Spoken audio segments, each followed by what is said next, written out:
Cancer Guidance by Type, Part 25. Dr. Dilip Gadgil, Pune. Stomach cancer. After bladder cancer, it is now time to discuss stomach cancer. This type of cancer is diagnosed quite late, partially because people ignore it assuming it is an amylopitta problem. I had a 30-year-old patient who was diagnosed with a gastric ulcer. When he was opened up for the surgery, the doctors realized that it was cancer. The surgeon made a decision and removed 3/4 of the tumor.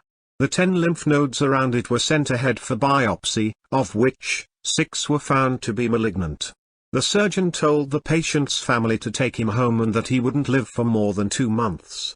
They told the patient that the surgery was successful and hence, he was happy.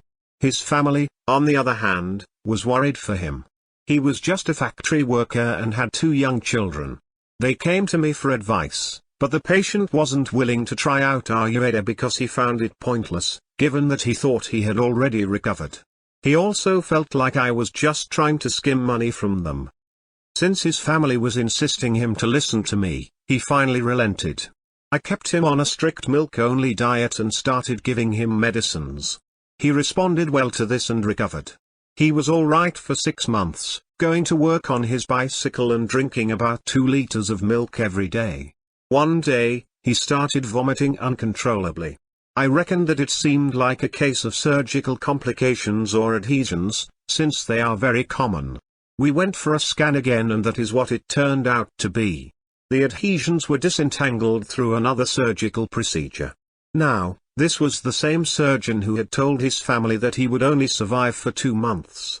He realized that the patient had lived on milk for more than 6 months. He told the patient that he had cancer, but the patient took the news well and came back to me saying that he believed even more in my treatment now. All he wanted was to live his remaining life happily. He said he was willing to take any medications or treatments that I suggested. He lived on for another year after this happened. Instead of 2 months, the patient lived for 1.5 years. Anyway, my point was that sometimes, it is difficult to diagnose this type of stomach cancer.